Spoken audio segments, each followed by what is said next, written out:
this is the one I was excited about sharing because I was pleasantly surprised on this one. And now it's time to address the elephant in the room. The thing that I said you shouldn't do, I'm doing. There is an update that I want to do on, I no longer kind of view us as exclusively classical anymore. So first, before I get into the update, if this is our first time meeting, hi, my name is Brittany. I am a homeschool mom to 4 kids, high school down through kindergarten. And we have been homeschooling for almost a decade now. And on this channel, I like to talk all things homeschool and homemaking. So we just came to the end of our first term. So I talked about this before in my planning video. We do 6 6-week terms with a break in between each term. So this first one was a little shorter because of scheduling with my oldest son's dad, but we only did 5 weeks this time. Today is Monday. It is our first day on break. Normally I make all these plans about what I'm going to do on break and projects I want to do, but this first one, I'm like, you know what? Maybe we're just going to rest. We're just going to rest this time. I do have doctor's appointments for myself that I'm trying to squeeze in this week, so that way I don't have to squeeze them in so other times, but I may go ahead and try to get the kids in for their annual checkups this week also to try to get all of that out so we don't have to do it outside of school time. Anyway, that has something to do with homeschool. So let's get into how our first 6 weeks went. Overall, I am pretty happy with how it all went. The first 6 weeks really are nailing down that schedule, and I feel like we are there. I am going to be sharing very soon a formal video about how our schedule is set up now that I feel very confident in what our schedule is. I did a whole video on how I set up our schedule. I will have that linked up here in the cards as well as in the description box if you want to check that out if you're trying to nail down your schedule. So let's talk curriculum. So I've got my planner here. So I'm going to start with my oldest. I am really enjoying pretty much everything that we are doing.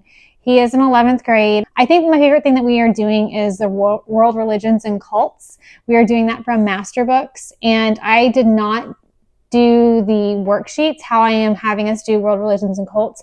We just sit down and we read for 30 minutes and then we have some good discussion. And sometimes we won't even read. We got to this point with Eastern Orthodoxy that it was so confusing that we just, for 20 minutes of our reading time, we ended up just sitting and talking because we had to kind of wrap our heads around some of their doctrine. And it was so good. How I am grading this course, though, is I'm having him write a paper at the end of each world religion or cult that we study, kind of explaining what they believe. He has to do it in a way that is respectful of that religion and that is really accurately portraying them, and explain the differences between that and biblical Christianity and kind of defend the biblical Christianity point of view. So practicing apologetics, and it's been going so well. He has learned so much. I have learned so much from that. World history, we've been doing Knotgrass. Love it. Knotgrass is so amazing because I had an incident with our book where we were missing this whole section in our book. So when you're dealing with binding books, there is a whole. They're in sections. Well, there's a whole section missing. It goes straight from page 62 to page 79. So we were reading about the contributions of Egypt, and then it jumps straight into polygamy and the biblical patriarchs, and all good stuff, not connecting the dots. And I looked and I'm like, oh, there's a giant gap there. I got on Knotgrass's website and I contacted them. Somebody emailed me back the same day and sent me a book. No questions asked. They didn't even want pictures of it. I sent them pictures after they responded to me saying, hey, I feel more comfortable sending the pictures so I'm telling the truth. But as soon as I said that we were missing this section, they're like, what's your address? We'll go ahead and send you another book. So they were really amazing about it. And so we've been really enjoying this. So really excited to continue on with that. So with chemistry, I mentioned that we were doing combining friendly chemistry in the 101 series. I really can't report back on that just yet because I'm having a hard time doing it. And I'm having a hard time kind of figuring out what components I'm wanting to pull in and blend together. And so it doesn't feel as cohesive as I want it to. But we also just started. And so I'm hoping going into our next term, it will feel a little bit more like it flows together. I am thinking of pulling in some of the crash course chemistry from YouTube to give a little bit more meatiness to it. I think that's what I'm going to spend a lot of time this break doing, is working on his chemistry to really get a plan put together now that I know what it feels like working with it all together. Okay, let's talk about everybody's Latin at the same time. So my oldest is doing first form Latin from Memoria Press, and my younger kids are doing Prima Latina. Cannot say enough good things about Memoria Press and Latin. I love it. Now, my second son is definitely needed a harder Latin. But honestly, his workload increased so much this year, I didn't want to add one more thing. And so I'm like, you know what? We're just now getting into Latin. And I think it's okay to do something that's a little bit easier on him. He's ready to do something harder. And so he is excited to start a harder Latin next school year, but I'm okay with him in it now. The choice that I made to put my high schooler in first form Latin instead of Henley 1 was an excellent choice. First form Latin is actually very intense.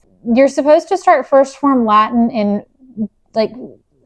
you go through the form series in 5th, 6th, 7th, and 8th grade, and then you do Henley in 1 in 9th grade, and then Henley 2 in 10th grade.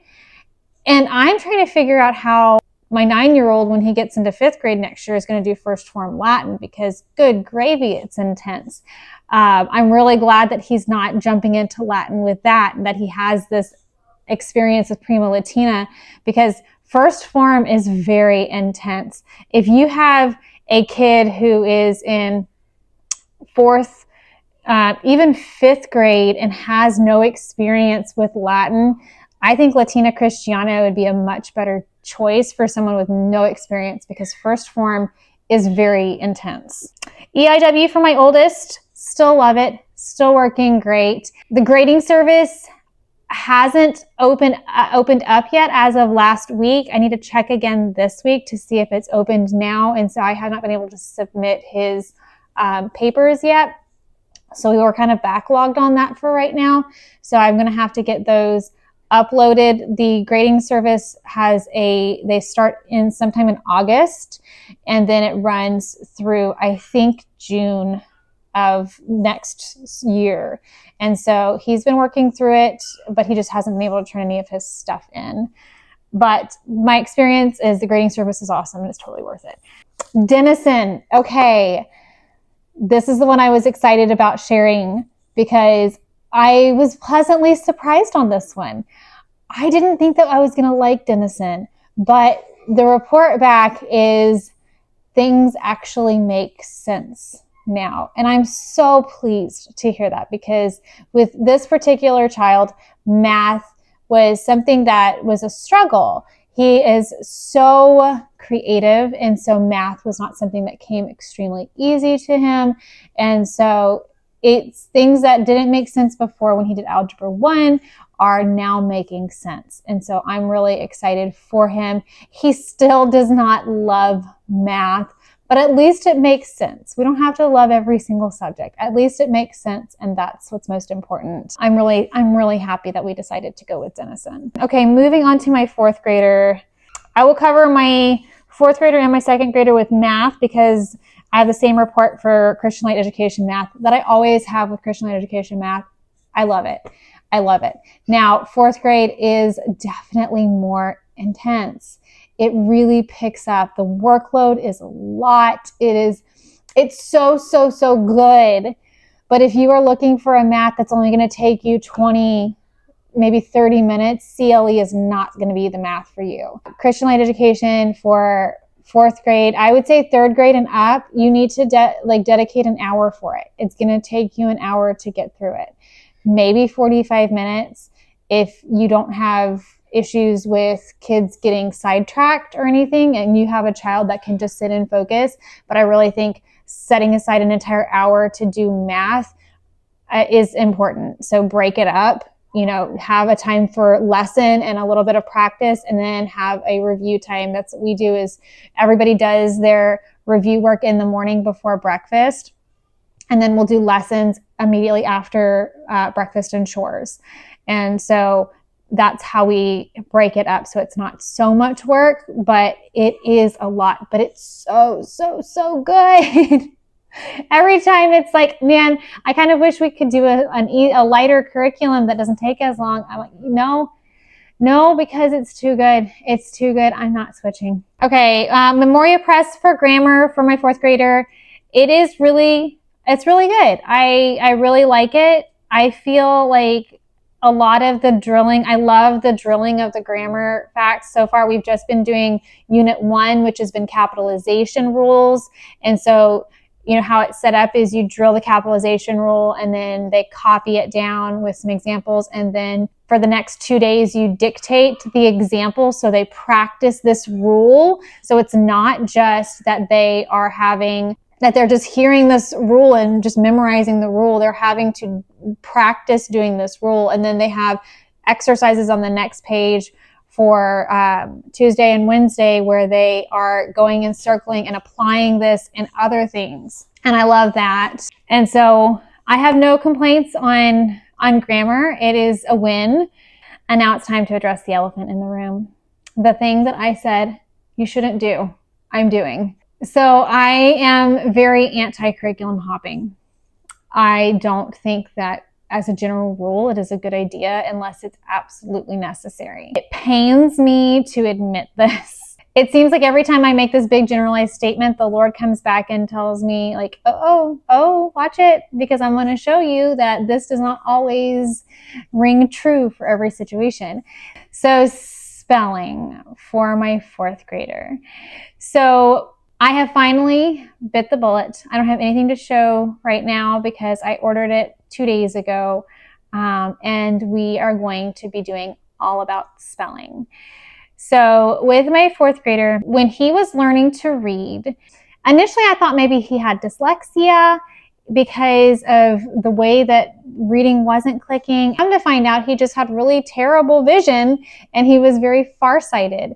And so we figured that out near the end of 1st grade, got him glasses. And then we also figured out he had trouble bringing his eyes together to read, which if you have a kid who's really struggling with reading, that's an interesting test to do that you can find online, is that you can take a pencil and see if they can bring their eyes together.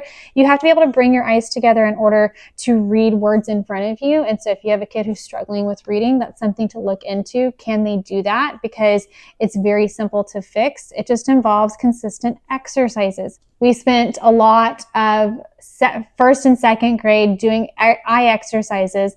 And then by last year, his reading was phenomenal. He did the testing and he came out at like a 7th grade reading level last year. So I'm very pleased with how that went. But what ended up happening is, because of all of the problems that he had, the phonics rules that we went over just didn't click in his head for some reason.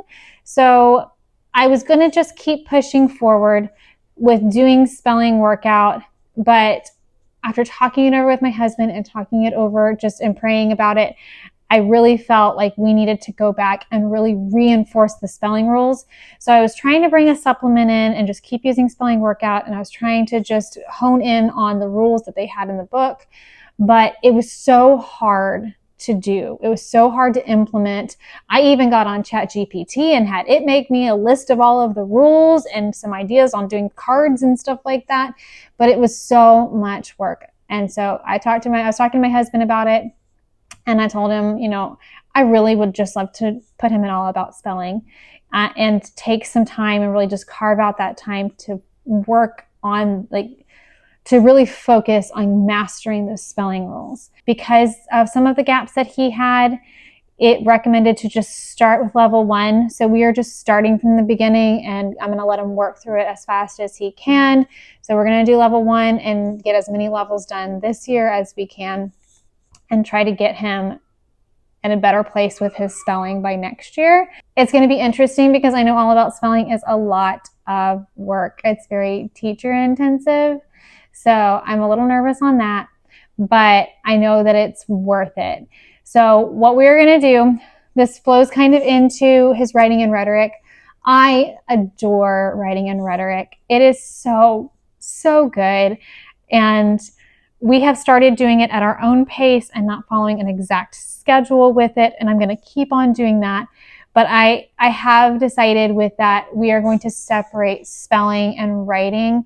And I used to go through and like circle all of his mistakes and have him go back and correct that. I'm not doing that anymore. What I've decided I'm going to do is either I'm going to let him type it because he's been doing typing practice and let him use spell check, or I'm going to have him write it out and we're just not going to make corrections on his spelling. I'm not sure which direction I'm going to go with that, but I'm going to keep it separate so that way he is not stressed and he doesn't grow this hatred toward writing because spelling is such a struggle. We're just going to make them two separate things so that way we can focus on making sure he's developing in his writing, but he's also making progress with his spelling too and not getting discouraged on either one of those fronts. Okay, moving on to my second grader. I've already mentioned her math. We are loving doing the grammar that ties in with Prima Latina. It feels very gentle, but it is so focused that she is really getting it. It's really clicking. I'm loving it. She is doing really well with spelling workout. She seems like spelling is just clicking depending on how I like all about spelling with my fourth grader. I might have her do the placement test at the end of this year when she has finished out all of spelling workout to see if she has any gaps that we need to go back and fill with her phonics and see if she needs to do a round of all about spelling. I'm playing around with that idea. Spelling workout does seem to work, and I don't advocate curriculum hopping, but I also believe in making sure that phonics and math facts are the sticklers in your homeschooling career, is making sure that phonics is really solid, math facts are really solid, because those are the building blocks on which language arts and math grow. So you have to have that solid. And so I want to make sure she isn't missing anything. So I may have her do the placement test at the end of this school year just to see if she needs to work on that a little bit more. But I'm not 100% saying that either. Oh, she is almost done with level 2 of Explode the Code. So she's moving on to level 3 when we get back. She loves them. She sets a timer for 5 minutes, and as much as she can get done in 5 minutes, and she'll do like 3 or 4 pages. And she loves to do them. And so I let her do it. It's a nice filler work. So my kindergartner is still doing Generations. And I love Generations kindergarten. It has been, it's nice. It's just enough work. And I already see such an improvement with her handwriting. She is really learning how to write her numbers and her letters. We are still going through phonics pathways, and she's picking up on it, and she's learning to read. We are again taking it very slowly because she's not quite 5 yet. She's almost 5. And so I'm not too worried about pushing her super hard. She is ready to read, but I am not going to stress it too much. I have every intention of putting her in Christian Light Education Learning to Read program next year. And so anything she does right now is just extra, in my opinion, because she is going to be going into that program, which is going to really give her that firm foundation in all of her phonics that she needs. But I also don't want to hold her back. But also she's not ready for CLE's Learning to Read program. And so this is giving her a good kind of middle ground. I do know that Phonics Pathways takes her all the way up through like a second grade reading level. And so I am kind of worried that if we get all the way through the book this year, that it's going to make the Learning to Read program obsolete, in which case I'm not sure what I will do, if we're just going to do it anyway and have her be a little bit bored because she is just going to go back over all of the phonics rules, but we'll see. For our group subjects, so Christian studies is probably one of my favorite things that we do. It is so good. If you are looking for a curriculum that is really short and sweet and to the point, and you can get it knocked out. You can do it like in a group, and it takes 10 to 15 minutes, but it really gives the overarching picture of scripture. And you want to dig into more of the historical aspects of the Bible and geography and things like that. Christian studies is a really good option to add to your like devotion time. It is through Memoria Press. And I have yet to find any doctrine within it because it tries to allow for as many people to use it as possible. It is literally just talking about the scope of scripture. How it is set up is that the first year you go through half the Old Testament, the second year you go through the other half of the Old Testament, and then the third year you go through the New Testament. And so I am really enjoying it. The kids are really liking it. It is allowing for a lot of good discussion time to happen as well.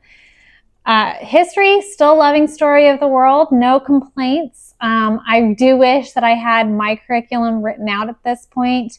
I have decided that I think we're just going to skip next year the modern times. So we're in early modern right now. I think we're going to skip modern times because from my understanding, the fourth book in Story of the World is made for grades 5 and up, and the oldest kid I'm doing it with will be in 5th grade. And so I think that we might just go ahead and start back over in Ancients. And I'm hoping to have my supplement written by then as well. So then we can add that in, and he'll have one good big pass through all the way from Ancients to modern times before he enters into high school. So I think that would be a really good thing to do.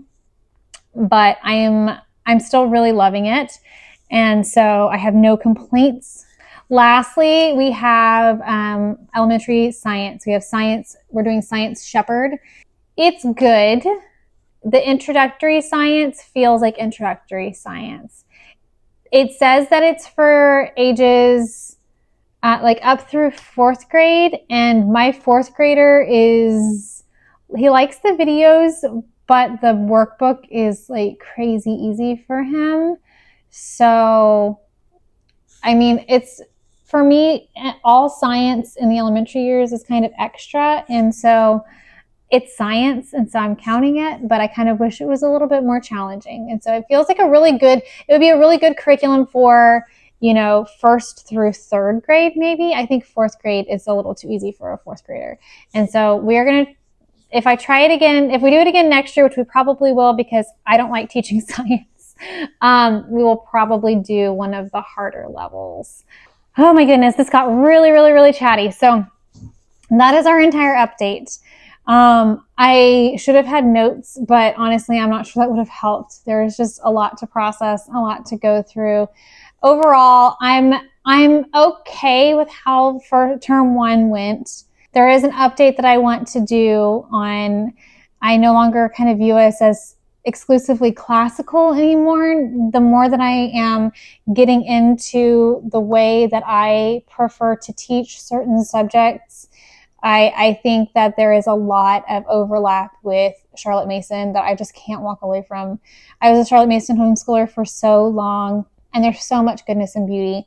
And I love a lot of the things that classical does, but then in most subjects, like with math and with grammar and things like that. And I think memorization of facts is really important, and it can be fun for kids. Kids like to memorize facts, and so I don't think that that's drudgery for them.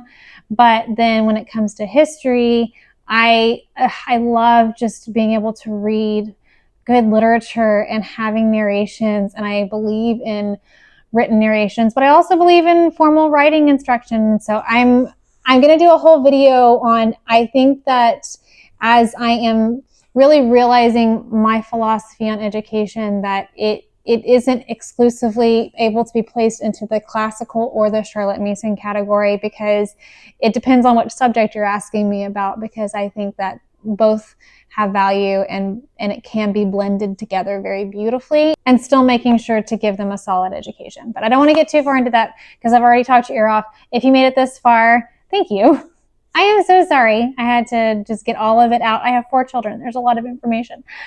And so if you enjoyed this conversation, please like this video and hit that subscribe button. I would love to have you join my little community here on YouTube. It's small, but it's growing. And so I'm excited that you're here, and I'd love to have you stick around. And with all that being said, I will see you in the next one. Bye.